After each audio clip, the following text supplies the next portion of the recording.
murder case that was reported on 20th December 2018. Sarsu, a lady named Sarsu alias Saraswati. She was found dead in her quarters in Kasba village. So it was reported to us on 20th December that a lady was found dead, and she was a coolie worker. She was 38 years old. So on investigation, we got to know that she was living along with a person called Chandru. And this lady Sarsu is she's not a Kerala, she's from Karnataka. She belongs to Gadag district, and her husband is dead. She has 2 children and her mother. They live in Gadag district. She had come to Kerala and she was working here as a coolie worker and living along with Chandru. Since 2 months, she was living with this person called Chandru. And and when we went deeper, we got to know this that Chandru on 16th, Chandru had caught Sarsu indulging in illegal relations with some other person. Actually, Chandru is also married, and he was also living in with this lady Sarsu. And when he caught her, they had a scuffle and she went off from the house. And next day she returned on 17th morning. And again that day evening, they both had alcohol, and they got into a scuffle and he had beaten her. And next day morning when he got up, he found her dead. So he immediately fled from that place. He gave information, he called up his maestri. He does this interlock works. He's also a daily wage worker type. So he had told his maestri, who was actually complainant of this case, he had informed him that he along with Sarsu is going back to Gadag. And he had also informed another shop owner that he is going to Gadag. So when we investigated further through cyber investigation and his calls, we got to know that he was in regular touch with a friend. So we got in touch with him and questioned him further. And one day Chandru contacted this person, and we got to know that Chandru is in Tirthali. So we went there. He was working in a farmhouse there. From there we picked him up, and on questioning he has admitted that he was committed the murder. So this is how our Kasaragod team has done excellent work. They did not have much evidence or much proof that was available.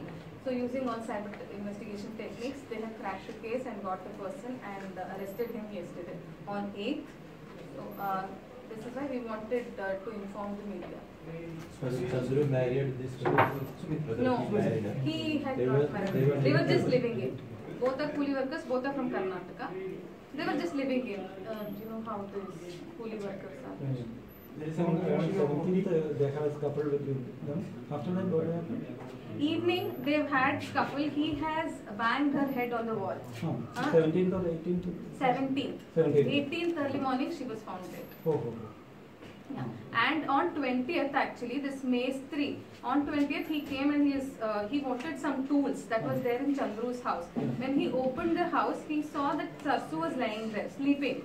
And later, when he tried waking her up, she was not waking up. And then later, he called a neighbor called Manjula. She came and identified that this is a lady called Sarsu alias Saraswati. And immediately he reported to the police. We had any other cases related to this kind of cases in previous cases? Chandru's case, history. History, Chandru. No. Abkari cases. Not like this, small, because he was a drunkard. Abkari cases were there. So it was not a deliberate murder, actually? No, it was just they got into a scuffle because he was living in with her. When he caught her with someone else, it was out of anger. He has done that. So they kept fighting about it, and that when evening when they both were drunk, they got into a fight argument, and he's beaten her, banged her head on the wall, and that is how she's. So not any tool or nothing like that? No.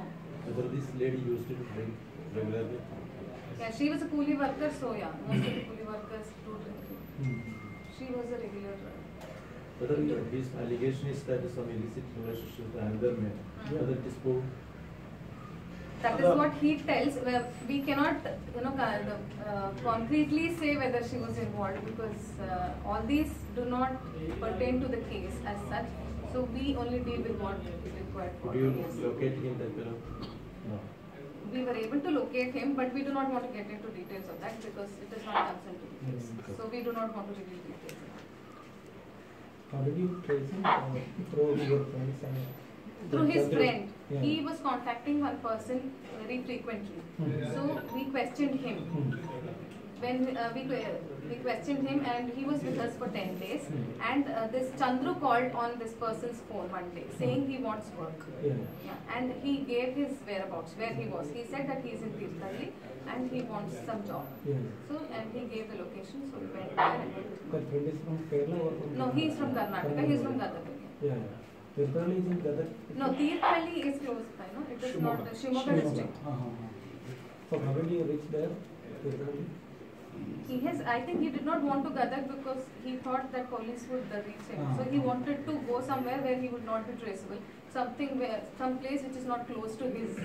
Gadag is at the extreme end of Karnataka. It's the first bordering Andhra Pradesh and Telangana. And Tirthalli is close by to Kerala. I think it's also close by, so he just escaped here.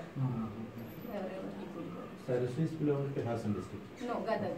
She is also from Gadag.